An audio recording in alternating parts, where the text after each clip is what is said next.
Today I want to think through those who came before me and after me, about family, heredity, and legacy. I also want to think about genetically passed down altered states and their relation to time. For me, I've never had a linear understanding of time, the arrow of time.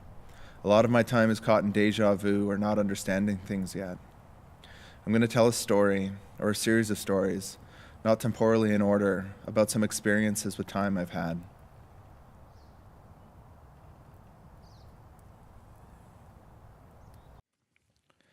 In November 2017, I'm sitting beside a pool on a rooftop in Arizona. I'm looking at the scar that stretches from one side of my belly to the next as I write. I don't remember the day I got it, but I sense it. I sense it with a deep hunger. After the surgery, I wasn't allowed to eat for 10 days as my large intestine grew back together. The nurses would give me popsicles, only to have them pumped back out through a nose feeding tube that ran into my stomach. The scar makes me think of my mother. Physically, it might be on my body, but it's her scar too. The years she spent in waiting rooms, doctors' offices, and hospital rooms with me. Time doesn't move normally in these rooms. You look out the window and people are entering and exiting buildings, trying to be on time. In here, there's no time. You have the beeping of the machines, but measures like night and day, breakfast and supper, 4 and 5 p.m. don't exist. Melancholy time exists, as my mother is grieving a child that is only a few feet away from her, but one whose potentiality, whose futures are depleting.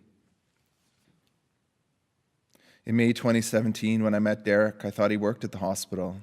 He was very pleasant, well-spoken, and approachable. I felt like I knew him, or I had known him, like I'd know him if I remembered hard enough. His glasses looked broken, and his ability to hold eye contact was spastic. In that moment, I cared deeply for him, like a brother, but there was a sense that maybe he was me. It's something I don't understand yet. There was no hesitation in becoming close with Derek. We shared a madness experience, coarse and twisted, knotted, strung along a stretching expanse. It's not just the physical genetic trace expressing from our genome, some still common present ancestor, but transitory. We're all there, somewhere, untouched, but not always accessible. For me, illness is not a catastrophe, one that isn't simply about making better or curing, but is a species meaning-making event. It's a very ancient space we all inhabit. It's nested deep within each of us, deeper than the genetic strands stretching across geological timescales of billions of years. One that isn't a space for communal immunitary kinship, where our bodies fight off the gnawing of microscopic predators, genetic expressions, and time. When I had my children, I became intensely aware, deeper than an embodied way, more like a geological awareness, long and vast and much closer to the ground than I ever thought I could be, of all the illnesses that marked my life. In the winter of 2016, I was standing in front of my great-grandparents' graves reading to them about their daughter, in a land I'd never been to before, and it was like a flash of lightning placed me both before and after, an intergenerational being, and I wondered who I am from and who I am to. I became present to my place in a vast line of parents who've all died, and that somehow I must learn how to die as a parent. Don't forget Paraskiva, Smoky Lake, where your ancestors are buried, reads a note attached to a picture taken in the 1990s in Smoky Lake, Alberta. The picture shows my father and my paternal grandparents with their backs to the graves of my great-grandparents. I visited that site recently, and the gravestone remains new, shiny black marble etched with names and dates. Watching my daughter's hair lighten to a fair blonde, considering her crisp blue eyes, and seeing the ultrasound photos of her malformed kidney, I couldn't help but remember something, a woman I'd never met until finding her nested in my daughter, my maternal grandmother. I've never had any pull to her until I watched her son die, Ellie become ill, and the near miscarriage of my second daughter. Did she ever miscarry? I wanted to understand her at one point, and then, at another point, I didn't want to understand her anymore. Instead, I'm trying to understand myself, to make room in myself for my role as a father. In the winter of 2016, it brought me to my paternal great-grandparents' graves, accompanied by my father. On the first trip, we found our way to the Necyk farm. It was sold over 70 years ago, and we spoke to the current owner. We spoke of the farm's history, and we could tell that the farmer cared deeply for this land. He took us on a drive through the fields. My father then spoke about how his grandmother had a miscarriage in these fields. It was at that moment that I experienced time both fast and slow, and I haven't been able to understand it yet. My father asked if there was still a pile of rocks in the center of the farm. The farmer took us there. My father had explained that the farm, assigned to my great-grandfather, was a field of rocks. It would take him years to clear the field, each year slowly revealing more land to farm. Seeing that sculpture of rocks struck me. I felt my great-grandfather's labor, his frustrations, and time. I could see how my grandfather never went into farming and became a school teacher. Later, my father and I visited his mother's parents' graves. There was an area off from the gravesite, deep within the trees, for unnamed, unbaptized babies and people that had committed suicide. The graves were so worn you couldn't read any of the names, and no one had replaced them, unlike my great-grandparents' graves. I wondered if they were my relatives. With my disorder, the statistical odds of me committing suicide are incredibly high. I walked up to the top of a small hill, and on that crisp winter day, I could see for miles.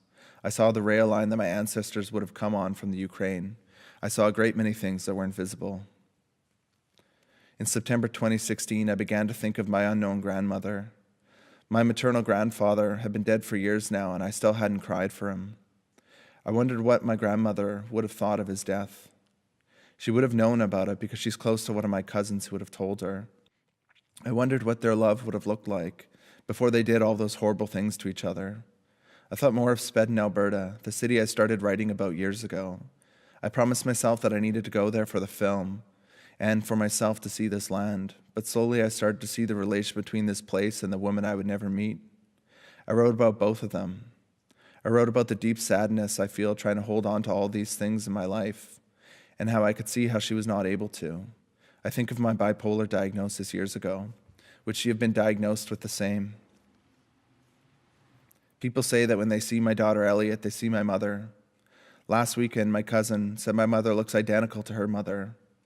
There is a photograph of my 7-month-old mother sitting in a bath in a kitchen sink smiling. Her mother left a few months before. How did my grandfather take care of those 4 children alone? His family lived in Saskatoon. Who would have helped him? I had no idea where his parents are buried. I imagined myself alone with my children. My daughter is now the age my mother would have been in that photograph. Would she smile at me without her mother? Would I still be there? This last month, my wife and I took Elliot off her daily antibiotics. They were meant to prevent infections from taking over her kidneys.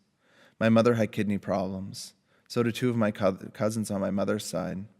What else of you is nested in my daughter's? In the summer of 2017, I'm in rural Pennsylvania writing about you, thinking about you, being with you, Derek. Are you doing well? Are you still out there? I'm talking to a 5-year-old child named Holden as he swims in an outdoor pool where I have my feet cooling. He wants to know what I'm writing. I said, I'm trying to remember something. He asked, when did it happen? I said, a few months ago. He asked, don't you just remember? I said, I'm trying to. I went manic 3 weeks after I left you. It was the worst episode of my life. I thought of you often during that month. I wondered what that recovery would have looked like if we could have been together. It was so lonely.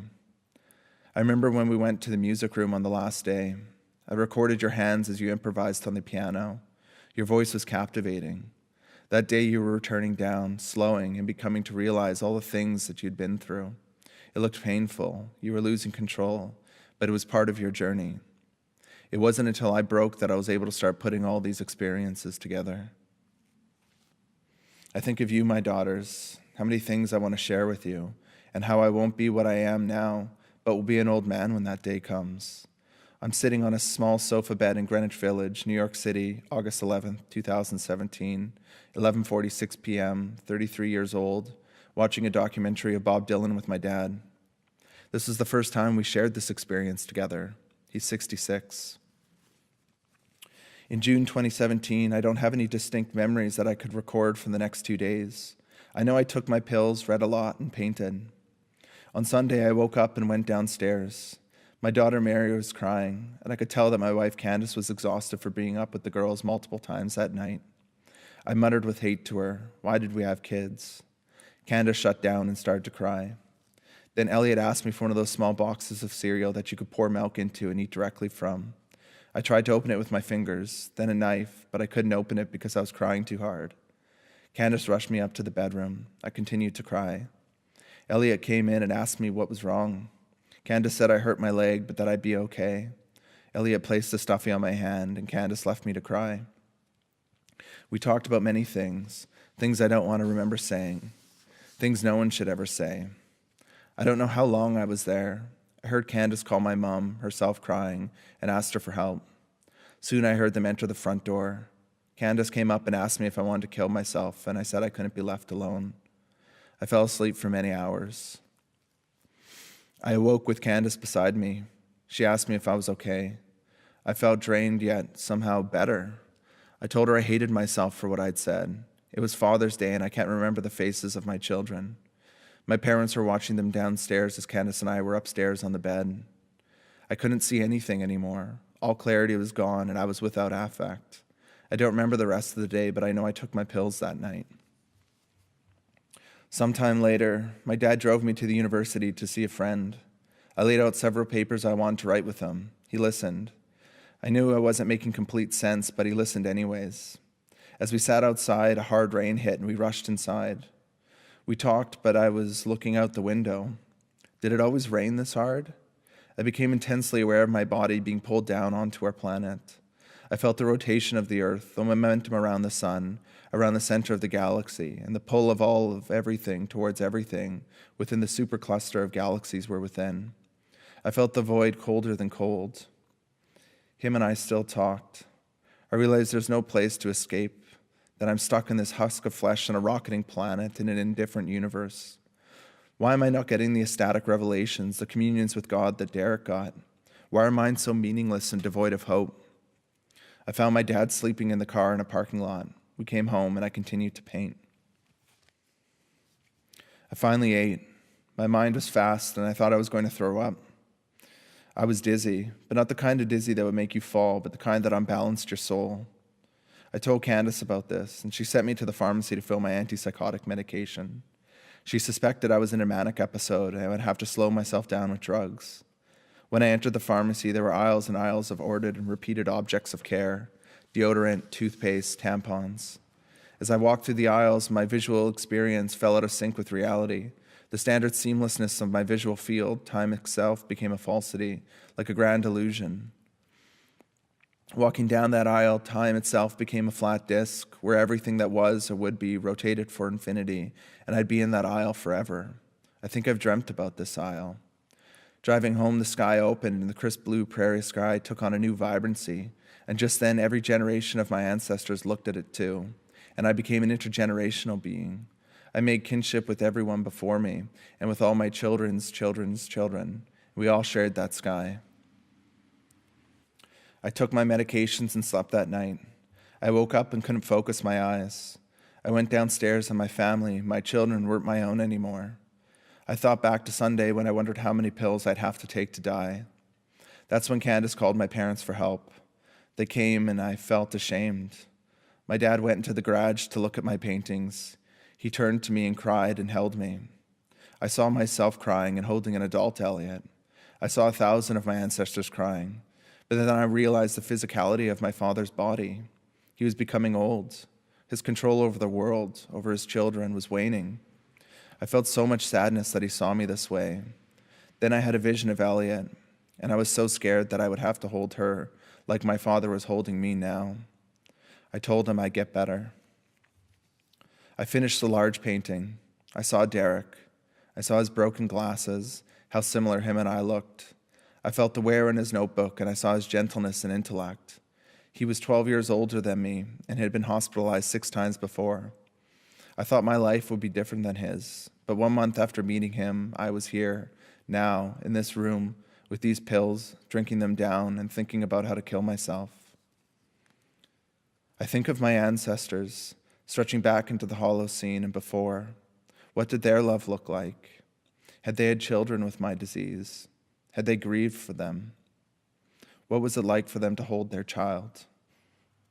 I think forward to my children and their children and their children's children.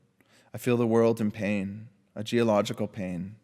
I feel the eco-sickness as I breathe in the smoke from the forest fires in the north. I feel eco-anxieties as the rain hits, one that hits particularly hard, that pours over my gutters and breaks my ancient elm tree. What will their world be? How could I have brought them into this? I feel intense guilt. I think to 2046, when Ellie will be my age now. She will have had first-hand experience of a natural disaster. What impact will that have on her psyche? Will these eco-traumas begin an epigenetic cascade into a bipolar episode? Will I hold her like my father held me?